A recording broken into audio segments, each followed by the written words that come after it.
Hello everyone. तो हम आज बात करने वाले हैं खेसारी लाल यादव जी और नेहा राज का एक बहुत ही बेहतरीन सॉन्ग के बारे में, जिसका पोस्टर आ चुका है और फुल वीडियो सॉन्ग का रिलीज डेट भी आ चुका है। और इस गाने को लिखे हैं कृष्णा बेदर्दी जी और इस गाने को गाए हैं खेसारी लाल यादव जी और नेहा राज जी। और इसमें म्यूजिक दिए हैं कृष्णा बेदर्दी जी, जो कि आपको स्क्रीन के ऊपर दिखाई दे रहा है। जिस सॉन्ग का टाइटल रखा गया है आँखिया के चस्का, जिसका टाइटल है आँखिया के चस्का। और वीडियो में है खेसारी लाल यादव जी और मनी भट्टाचार्य जी। फिट में है मनी भट्टाचार्य जी। और ये एक मूवी का सॉन्ग है जिस मूवी का नाम है सन ऑफ बिहार। जी हाँ, एक मूवी का सॉन्ग है जिस मूवी का नाम है सन ऑफ बिहार। उस मूवी का काफ़ी बेहतरीन सॉन्ग है जिसका टाइटल रखेगा आँखिया के चस्का।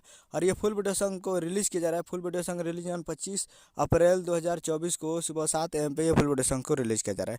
यानी कल नहीं परसों इस गाने को रिलीज़ किया जा रहा है। 25 तारीख को सुबह 7 बजे फुल वीडियो सॉन्ग को रिलीज़ किया जा रहा है। कैप्टन भोजपुरी म्यूजिक पे फुल वीडियो सॉन्ग के लिए तैयार रहिएगा। कैप्टन भोजपुरी म्यूजिक पे यूट्यूब चैनल पे फुल वीडियो सॉन्ग को रिलीज़ किया जाएगा। तो 25 तारीख को सुबह 7 बजे तैयार रहिएगा फुल वीडियो सॉन्ग को देखने के लिए। उम्मीद कर रहा हूँ वीडियो चैनल को सब्सक्राइब बेल आइकन दबाकर। मिलता है अगले वीडियो में, तब तक के लिए जय हिंद, जय भोजपुरी।